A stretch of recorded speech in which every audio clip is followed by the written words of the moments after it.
Isn't it abusive to mislead a child into a world where they think everything is backwards, but you can't actually verify that, and to mislead them that people have proven it?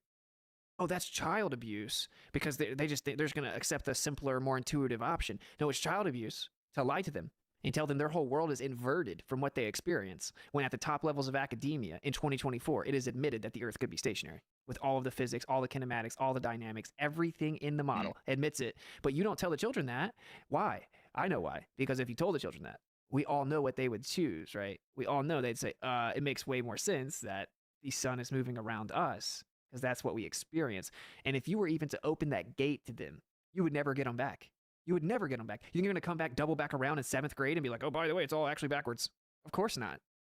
That is a problem. And encourage the child to think for themselves, to investigate for themselves, instead of sucking the life out of them and basically portraying to them that everything's been figured out. Just remember this belief, when actually it's deceiving them because it isn't true. It isn't a fact. It's just an idea. They should actually be like, hey, actually, here are all the problems with it. And in fact, the only reason you wouldn't explain how it doesn't work is because you're deceiving them.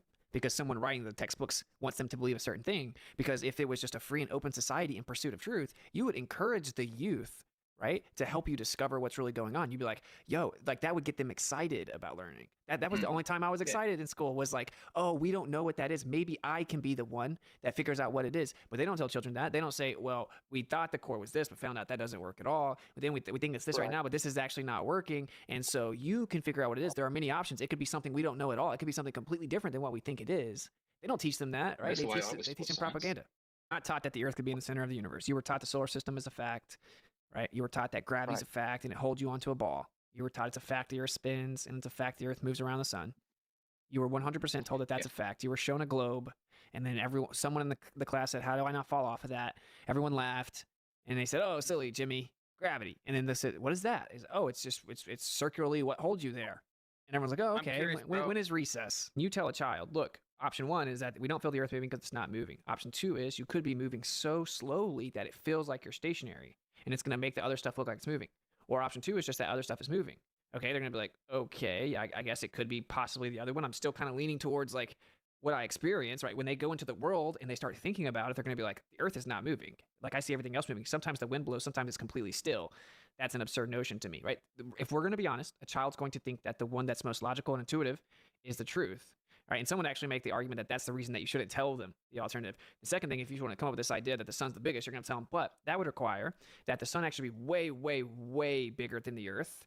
But it's going to look like it's way smaller when we look at it, right? And it's going to look like it's the same size as the moon. And you can say, so look, option 1 is that the sun and the moon look like they're the same size, and they look like they're smaller than the Earth because they are smaller than the Earth and they are the same size. And you could show them two things be the same size. Then you could say, and you could take a really big ball and you could walk really far away and take a little small ball in front of it and say, if you get at just the right angle and just the right distance, they can look like they're the same size, even though this big ball is really, really big.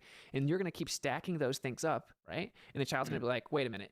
Logically, it is not making sense to me that all of these crazy deceptive illusions and coincidences are stacked up everywhere I look to make everything appear to be the opposite of what it is. They're going to logically put together. Clearly, someone's come up with some way in every scenario to explain why it is actually the opposite of what I see.